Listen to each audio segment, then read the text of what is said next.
Hey guys, warm welcome to all of in of राइस्ता academy. और आज इस वीडियो में हम पढ़ने वाले हैं क्लास 10 साइंस का चैप्टर नंबर 3, धातु एवं अधातु, मेटल एंड नॉन मेटल्स। इससे पहले का एक वीडियो हमने और बनाया इस चैप्टर का, ठीक है। उसमें हमने मेटल एंड नॉन मेटल के बारे में जाना और इनकी फिजिकल प्रॉपर्टी। यहाँ पे हम केमिकल प्रॉपर्टी के बारे में पढ़ने वाले हैं, ठीक है। तो आपसे मेरी एक रिक्वेस्ट है, आप वीडियो को पूरा देखिए, ठीक है। क्योंकि कभी कभी क्या होता है, स्टार्टिंग में हम थोड़ा सा वीडियो देखते हैं, चीज़ें समझ में नहीं आती है, ठीक है।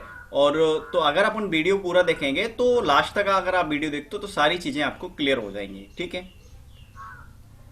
तो हम यहाँ पे पढ़ने वाले हैं धातुओं के सबसे पहले हम पढ़ेंगे धातुओं के रासायनिक गुणधर्म, ठीक है ना। केमिकल प्रॉपर्टीज को हम यहाँ पे पढ़ने वाले हैं। और एक चीज और है, यदि आप लोगों ने अभी तक इस चैप्टर का फर्स्ट पार्ट नहीं देखा है तो सबसे पहले आप फर्स्ट पार्ट को देख लीजिए, क्योंकि वहां से चीजें आपको ज्यादा क्लियर हो जाएंगी। क्योंकि जब आप धातु एवं अधातु के बारे में जब आपको पता चल जाएगा तो फिर आप जो केमिकल प्रॉपर्टीज हैं वो भी बहुत अच्छे से समझ में आपको आएंगी। तो फर्स्ट क्या है, धातुओं का वायु में दहन किया जाता है। यानी जब भी आप धातुओं को वायु में दहन करोगे तो धातु ऑक्साइड का निर्माण होगा। यानी आपको क्या कर याद रखना है भाई, आप अगर धातु का वायु से दहन करोगे तो किसका निर्माण होगा, धातु ऑक्साइड का, ठीक है। अब देखो वायु में किससे धातुएं अभिक्रिया करते हैं, ऑक्सीजन से, ठीक है। तो जब भी वायु की बात आती है तो आप ऑक्सीजन दिमाग में लेके चला करो कि ऑक्सीजन से इसकी हमें अभिक्रिया करानी है।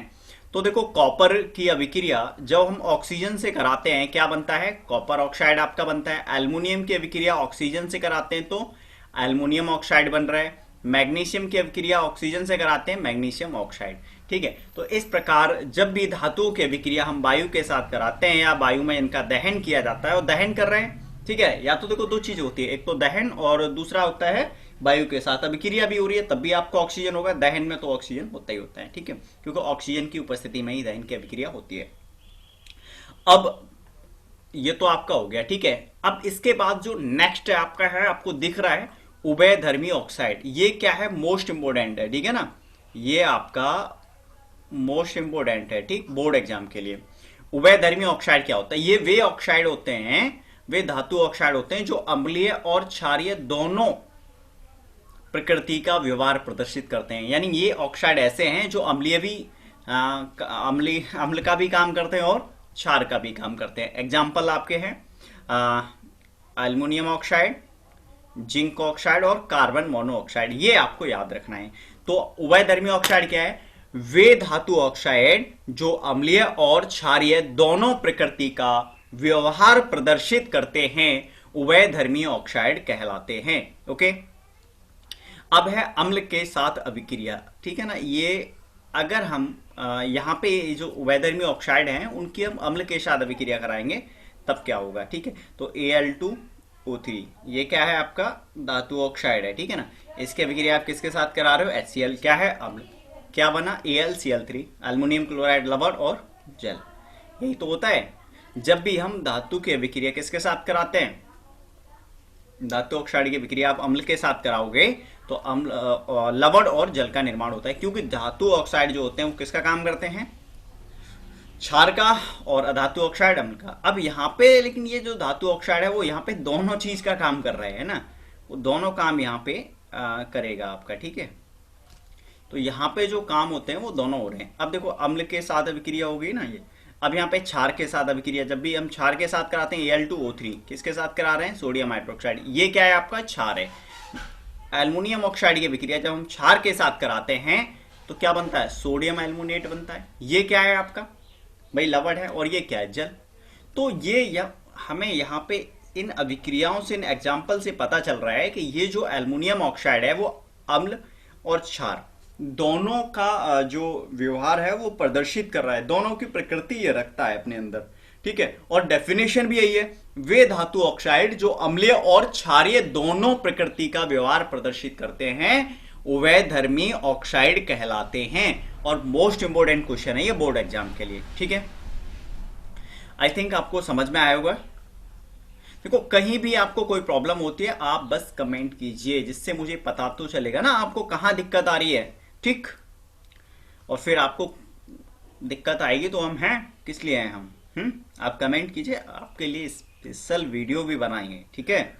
बस आप हमारे चैनल पे बने रहिए। और आपको मैंने पहले भी बोला है कई बार कि आप अगर हमारे चैनल पे रेगुलर रहते हैं, ठीक है, तो आपको बोर्ड एग्जाम में बहुत अच्छे मार्क्स आपको मिलेंगे, ठीक है। इस बार का रिजल्ट काफ़ी अच्छा रहा है अपना, ठीक है।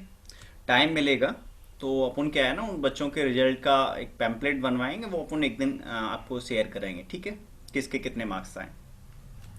तो अब देखते हैं एनोडीकरण क्या है, ठीक है। ये भी कभी कभी एग्जाम में पूछ लिया जाता है। एनोडीकरण क्या है? एल्युमिनियम पर, ठीक है, ऑक्साइड की मोटी परत चढ़ाना। एल्युमिनियम पर ऑक्साइड की मोटी परत चढ़ाने बनाने की प्रक्रिया ही क्या है? एनोडीकरण होती है। एल्युमिनियम ऑक्साइड की परत एल्युमिनियम को किससे बचाती है? क्षरण से बचाती है। यानी एल्युमिनियम था ये, मान लो, ठीक है, ये आपका एल्युमिनियम का कोई, ठीक है, अब इस पे आपने ये परत चढ़ा दी, किसके? एल्युमिनियम ऑक्साइड की। तो एल्युमिनियम तो बचा रहा ना, अब अगर जो भी बाहर से जो भी अभिक्रिया होगी किससे होगी? ऊपर वाली परत से, तो एल्युमिनियम सेफ बचा रहता है, ठीक है ना। इस परत को मोटी करके और संचारण से अधिक सुरक्षित किया जा सकता है। और ज्यादा मोटी कर दोगे और संचारण नहीं होगा, ठीक है। तो एनोडीकरण इस तरह से हम समझ सकते हैं, ओके।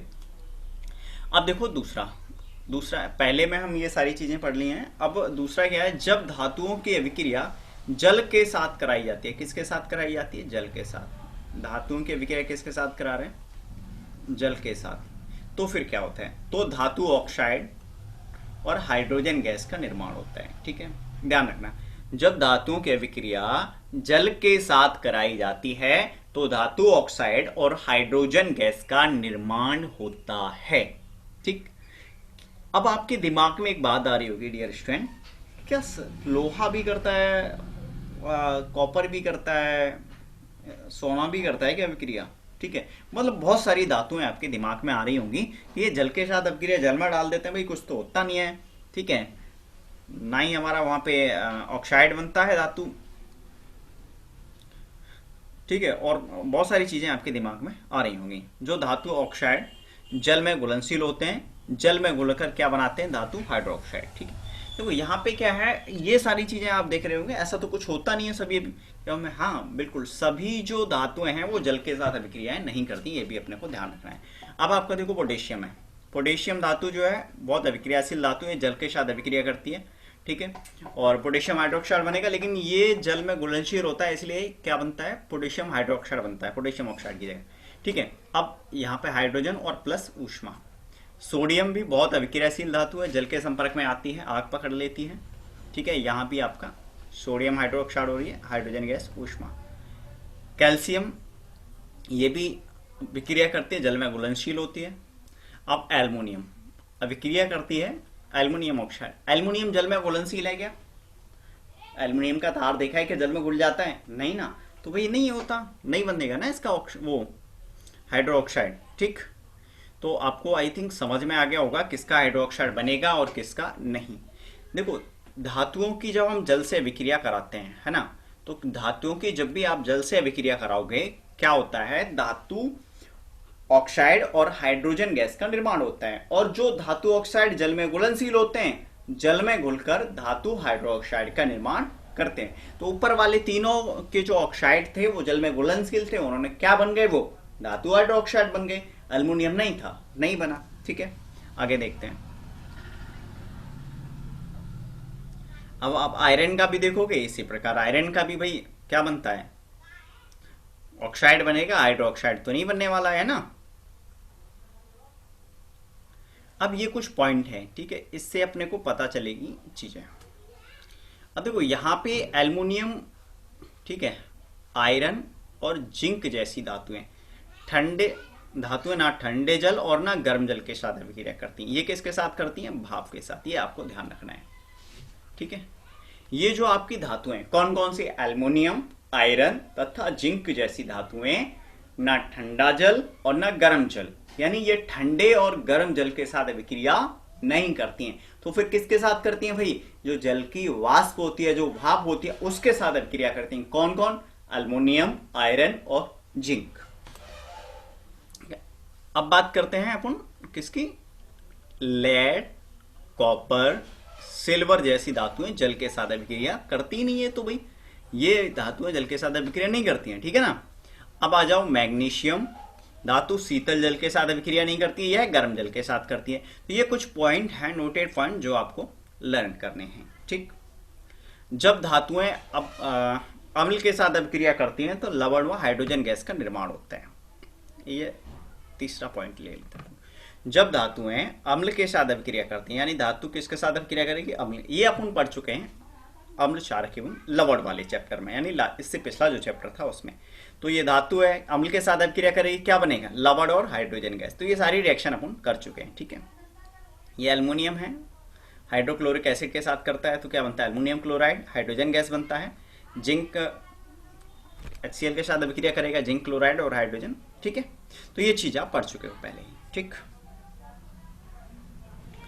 अब अपन आगे देखते हैं, ठीक है। तो जब धातुएं नाइट्रिक अम्ल के साथ अभिक्रिया करती हैं तो क्या होता है,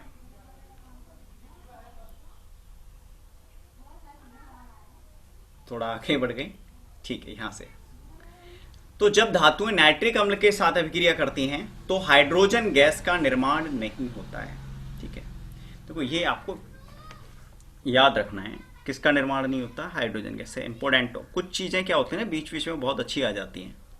जब नाइट्रिक अम्ल के साथ धातु की अभिक्रिया कराई जाती है तो किसका निर्माण नहीं होता, हाइड्रोजन, क्योंकि HNO3 जो है एक प्रबल ऑक्सीकारक होता है जो उत्पन्न हाइड्रोजन को किस में बदल देता है, जल में बदल देता है, एवं स्वयं नाइट्रोजन के किसी ऑक्साइड में अपचयित हो जाता है। लेकिन मैग्नीशियम एवं मैग्नीज अति तनु HNO3 अम्ल के साथ अभिक्रिया कर हाइड्रोजन गैस देते हैं।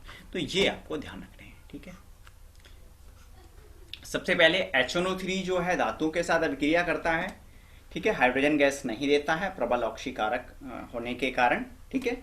यह हाइड्रोजन को जल में बदल देता है और स्वयं नाइट्रोजन के किसी ऑक्साइड में अपचयित हो जाता है। अब इसमें भी अपवाद एक, भाई अपवाद में भी अपवाद क्या है कि ये जो आपका HNO3 है, अगर इसकी अभिक्रिया मैग्नीशियम या मैग्नीज के साथ कराई जाए और HNO3 वहां पे कैसा होना चाहिए, अति तनु होना चाहिए, ज्यादा हैवी नहीं होना चाहिए, ठीक है ना, तब ये हाइड्रोजन गैस देता है। ये चीज अपने को याद रखनी है, ठीक। अब आ जाओ आप नेक्स्ट नंबर। ये जब धातुओं की अभिक्रिया धातु लवणों के साथ कराई जाती है तो अभिक्रियाशील धातु अपने से कम अभिक्रियाशील धातु को उसके यौगिक के विलयन से विस्थापित कर देती है। यानी जब धातुओं की अभिक्रिया धातु लवणों के साथ कराई जाती है तो अधिक अभिक्रियाशील धातु क्या है, अपने से कम अभिक्रियाशील, ठीक है, यौगिक को उसके विलयन से विस्थापित कर। ये अपना फर्स्ट चैप्टर में पढ़ा है, मतलब जो ज्यादा अभिक्रियाशील है, जैसे मतलब ज्यादा हट्टा खट्टा आदमी है वो कमजोर को हटा देगा वहां से। अब यहाँ पे भी आप देखो Zn क्या है, जो अभिक्रियाशीलता का अगर देखें तो Zn की अभिक्रियाशीलता Cu से ज्यादा होती है, इसलिए Zn जो है वो Cu को हटा देता है और यहाँ पे आ गया और Cu को अलग कर दिया, ठीक है। तो ये भी होता है, ये आपको ध्यान रखना है। अब यहाँ पे देखो अपन जो नोट्स ये जो हैं, ठीक है, वो आपकी बुक में जिस हिसाब से आपके टॉपिक दे रखे हैं, ठीक है, उसी हिसाब से अपन ने बनाए हैं, ठीक है। तो बुक के हिसाब से सारी चीजें आपकी इसमें चल रही हैं, ठीक। तो आप ये मत देखना बीच में अभी क्या चल रहा है क्या आ जाता है, तो बुक के हिसाब से अपन सारी चीजें चला रहे हैं, ठीक है। अब एक्वा रेजिया क्या होता है, ठीक है, यहीं पे अपन समझेंगे, बहुत इंपॉर्टेंट है, कई बार एग्जाम में आ चुका है, ठीक। तो 3:1 के अनुपात में 3:1 यानी 3 ये और 1 भाग ये, 3 भाग क्या हाइड्रोक्लोरिक अम्ल और 1 भाग क्या नाइट्रिक अम्ल का ताजा मिश्रण क्या कहलाता है, एक्वा रेजिया। 3:1 के अनुपात में सांद्र हाइड्रोक्लोरिक अम्ल व सांद्र नाइट्रिक अम्ल का ताजा मिश्रण होता है। यह गोल्ड को गला सकता है, जबकि दोनों में से किसी अकेले में यह क्षमता नहीं होती है। कहते हैं ना यूनिटी में शक्ति होती है। एक्वा रेजिया क्या है, एक भवकता द्रव होता है जो गोल्ड एवं प्लेटिनम को गलाने में समर्थ होता है, इसे अम्लराज भी कहते हैं। तो अम्लराज अपना क्लियर हो गया क्या होता है, ठीक है। अम्लराज क्या है, एक्वा रेजिया क्या है। अब अपन करते हैं आगे, आके अपना आ जाएगा सक्रियता श्रेणी। ठीक है, देखो सक्रियता श्रेणी से क्वेश्चन आपका बनता है, ये 2 नंबर में यहाँ से आपका क्वेश्चन बनता है, और इसके बिना आप जो है धातुओं की अभिक्रिया धातु लवण से कर नहीं सकते हैं। और जैसे अपने विस्थापन अभिक्रिया पढ़ी थी ना चैप्टर नंबर 1 में, तो उसको और इन दोनों अभिक्रिया जो अभी हमने पढ़ा था इससे ऊपर, यानी अधिक जो अभिक्रियाशील धातु है वो कम अभिक्रियाशील धातु को उसके जो लवण से हटा देती है और उसकी जगह ले लेती है। ठीक है, अब देखो सक्रियता श्रेणी है क्या, इसके डेफिनेशन क्या है, और इसको आसानी से याद कैसे करेंगे। ठीक है, अपन सब बताएं। सक्रियता श्रेणी वह श्रेणी है जिसमें धातुओं को उनकी सक्रियता के आधार पर घटते क्रम में रखा जाता है या रखा गया है। ठीक है, तो सक्रियता श्रेणी क्या है, वह श्रेणी है, सक्रियता श्रेणी क्या है, वह श्रेणी है जिसमें धातुओं को उनकी सक्रियता के आधार पर घटते क्रम में रखा जाता है। क्लियर, अब सक्रियता श्रेणी आपको क्लियर हो गया, धातुओं को क्या है घटते क्रम में रखा जाता है उनकी अभिक्रियाशीलता के आधार पर या सक्रियता के आधार पर। तो क्रियाशीलता के आधार पर अवरोही क्रम में धातु यहाँ पे रखी गई हैं। सबसे पहले अधिक अभिक्रियाशील धातु है, उसके बाद उससे कम, उसके बाद उससे कम। ठीक है, तो यहाँ पे अपन इस चीज को समझेंगे।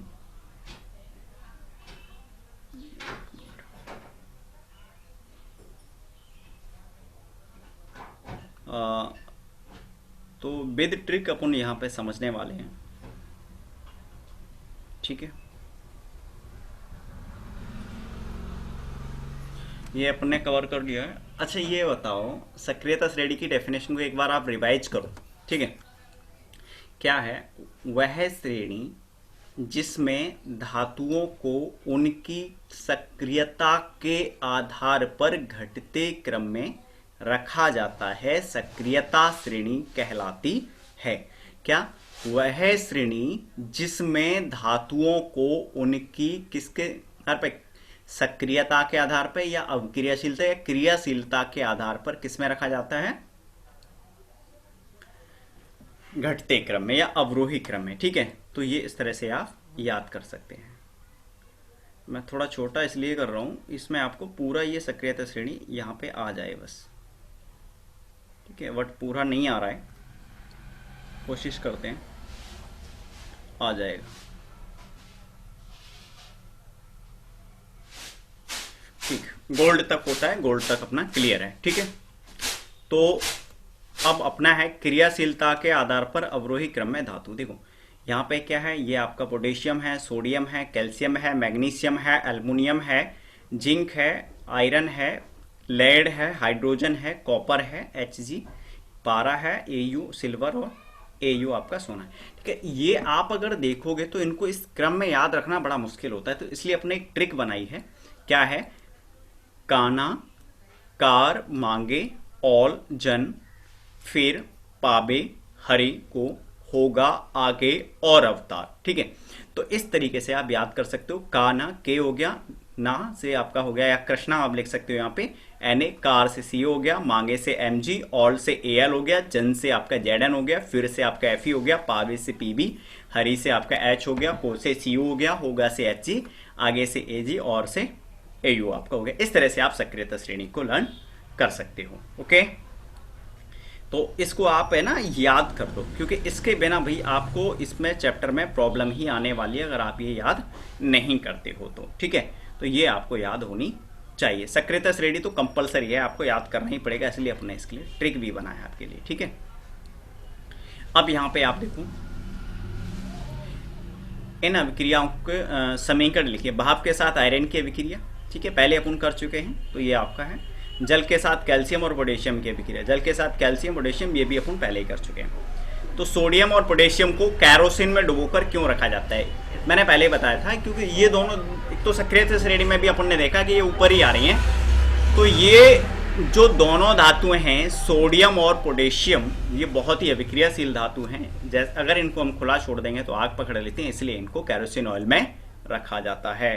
ठीक है, अब नेक्स्ट क्वेश्चन यहाँ पे अपन अब देखेंगे H बराबर, यहाँ पे क्या है, इलेक्ट्रॉनिक विन्यास अपने यहाँ पे लिया है। H बराबर क्या होता है, 1 होता है, He का 2 होता है, लिथियम का 2,1। ठीक है, तो इस तरह से अपने ये 9th में भी आप लोगों ने सीखा है और यहाँ पे अपन ने लिया। और 1 से 20 तक का यहाँ पे आपको परमाणु क्रमांक भी याद करना है, दूसरा इनके नाम भी याद हो जाएंगे। और ट्रिक भी है, हम इमेज ले बैठे बस कार नहीं, और फ्रेंडों ने नहीं मांगी अलग से पार्टी। ठीक है, सब कल आएंगे और केक काटेंगे। ठीक है, तो इसको बिल्कुल अरेंज अच्छे से किया है। आप देखो किसी को भी मिला के देख सकते हो, आएंगे और ए आर हो गया, केक से के हो गया, सी ए से काटेंगे से आपका सी ए हो गया। ठीक है, मांगी एम जी हो गया, नहीं से एन ए हो गया, ने से, ठीक है, ने एन ई हो गया, फ्रेंडो एफ ई हो गया। ठीक है, एफ हो गया। तो इस तरीके से आप इसको याद कर सकते हैं। ठीक है, वीडियो को पॉज करके इसको आप नोट कर लें। और अगर आपको नोट्स चाहिए तो आप नीचे डिस्क्रिप्शन में लिंक दे रखा है, ठीक है ना, वहां से आपको नोट्स भी मिल जाएंगे। इलेक्ट्रॉन के स्थानांतरण द्वारा यौगिकों का निर्माण। ठीक है, तो ये अपन इसको सीखेंगे। अभी अपन देख लेते हैं नॉन मेटल्स की कुछ जो प्रॉपर्टीज अगर अपने को मिलती हैं तो वो अपन देख लेते हैं। आई थिंक नॉन मेटल की प्रॉपर्टीज है नहीं यहाँ पे। ठीक है, तो अपन वीडियो को यहीं तक रखते हैं, बाकी आपको मैं ये समझा देता हूँ। ठीक है, जैसे हाइड्रोजन का परमाणु क्रमांक क्या है, 1, क्या है, हमसे H हो गया। ठीक है, तो इसका इलेक्ट्रॉनिक विन्यास क्या हो गया, 1 हो गया। क्योंकि देखो हम इसको जो क्रम होता है वो अपन को 20 तक ही सीखना है। ठीक है, 2 पहले घर मान लो 2 आ सकते हैं, दूसरे में 8 आ सकते हैं, फिर इसमें बाकी इसमें जो आपके आएंगे वो 2 ही आएंगे, यानी शेष आप रखोगे तो 2 ही आएंगे। ठीक है, हाइड्रोजन हो गया। अब आपका हीलियम आ गया, हीलियम का कितना होता है, 2, तो इसका 2 है भाई। ठीक है, तो 2 ही रहेगा। अब आपका आ गया लिथियम, क्या कितना होता है, 3, है ना। तो पहले वाले में कितना आएंगे, 2, बचा 1, इसमें आ जाएगा। फिर आप ले लो कोई सा ऑक्सीजन ले लो, सपोज ऑक्सीजन का कितना होता है परमाणु क्रमांक 6, तो पहले वाले में 2, बचे कितने, 4। अब आप एक ले लो सोडियम। ठीक है, सोडियम का कितना होता है, 11, पहले वाले में 2, फिर बचे कितने हैं, अभी तो 9 बचे हैं, दूसरे वाले में कितने आ सकते हैं, 8, बचा कितना, 1। तो इस तरह से अब आप ले लो सल्फर, कितना होता है, 16, 2 आगे, बचे कितने भाई, अभी तो 14 बचे हैं, दूसरे वाले में 8, 10, फिर कितने बचे, 6। तो इस तरह से आप कर सकते हो। आर्गन ले लो, आर्गन का कितना होता है, 18, 2, 8, तीसरे वाले में कितने आ सकते हैं, 8। कैल्शियम ले लो, कितना होगा, पहले वाले में 2 आएंगे, दूसरे में 8, तीसरे में भी 8, 2, 8, 8, उसके से ज़्यादा आएंगे नहीं, बच्चे कितने, 2, 20 हो गए। तो इस तरह से आप इलेक्ट्रॉनिक विन्यास कर सकते हो और इसको याद कर सकते हो। बाकी आपको कोई प्रॉब्लम है तो कमेंट बॉक्स में कमेंट कीजिए। ठीक है, मिलते हैं नेक्स्ट वीडियो में, तब तक के लिए